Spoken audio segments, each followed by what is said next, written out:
Hello, everybody. Kimberly Vanderwert, Director of World Awaits Academic Consulting, with you today to talk about the admissions process. I guess I chuckle because I talk about the admissions process quite a bit, I feel like. But today I'm really legitimately going to talk about the admissions process. In other words, what happens to your application once you submit it into a college or university? Who looks at it? What's their thought process? How do you get from submission to being accepted into a school? So I am going to share with you the general understanding of what happens with colleges and universities. And I say general because some schools do things slightly differently. But as a whole, this is what's going to happen to your application once it is submitted into a college or university.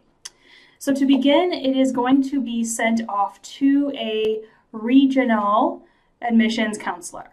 And the regional admissions counselor is an expert, if you will, in a particular region.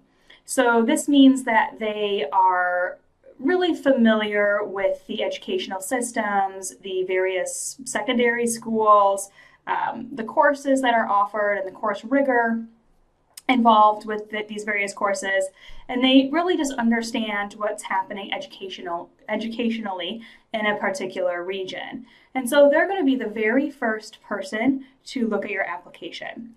And right from the get-go, before they ever even really open it up and go through any of those elements that you have added to your application, such as your letters of recommendation and your activities lists and your personal statements or essays, before they ever even get to that point, they're going to eliminate those applicants who do not meet the university's bare minimum requirements. And I say bare minimum because a lot of universities do like to look more holistically at a student, even if their grades maybe don't meet the same academic standard as the majority of the applicants that they receive.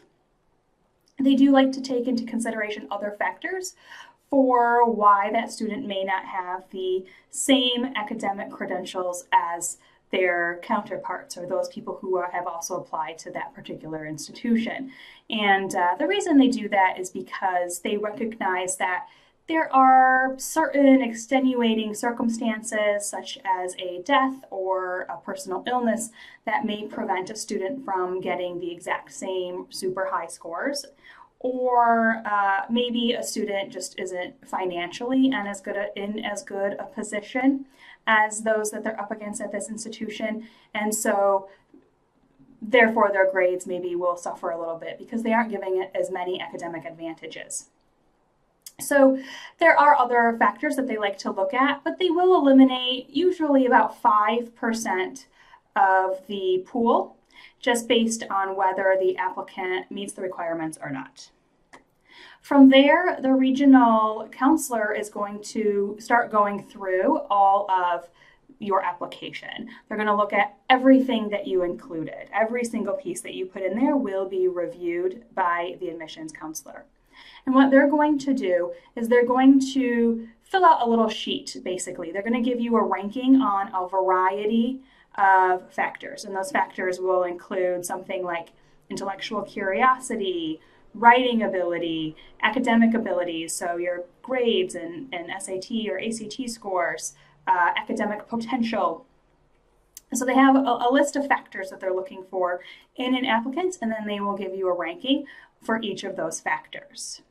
They will then often write up then a little sheet that will list off the highlights and the lowlights of your application so that it can be reviewed by committee. But that's only if your application makes it to committee. It is at this point that the admissions counselor will reject some of the applications or send them to committee, or decide that an additional counselor, or maybe more than one additional counselor, should review your application. So obviously if you're rejected, you're rejected. If you're put in the committee pile, you'll move to committee, and we'll talk about that in a minute. But What will happen then if you are moved into the pile where an additional counselor will look at your application? And I want to say this because this is where the majority of applications end up, is they right from the get-go get reviewed by one person and then sent off to another person who will additionally rank your application to the various criteria that they're looking for. And then that person will then determine whether or not your application is going to move to committee, or possibly even an additional counselor yet. So once all of that happens and they've decided who's going to go to committee, all of the counselors will get together in a room and they will talk about each application one by one. And so this is where the little write-up that your initial regional counselor will come in handy. So your regional counselor will get out your application, get out the little blurb that they wrote about you that lists the highlights and lowlights of your application, and they will verbally talk about your application with the other counselors. And it is at this point that, you know, they don't mince any words. They will talk about the highlights of your application, perhaps very glowingly, but they're also going to be nitpicky and find mistakes in your application. So if you have a run-on sentence, or you misuse punctuation, or you have an extracurricular that seems a little fishy to them, for example, playing lacrosse or whatever for 3 months instead of 3 years. Like, why did you bother putting something on your application if you only did it for 3 months? They're going to talk about all of these things, and then they're going to take a vote about whether you should be admitted into the institution or not. And so if majority votes no, your application is rejected. If majority votes yes, your application will move into an admit pile. And if they vote for a tie, your application will move into a waitlist file.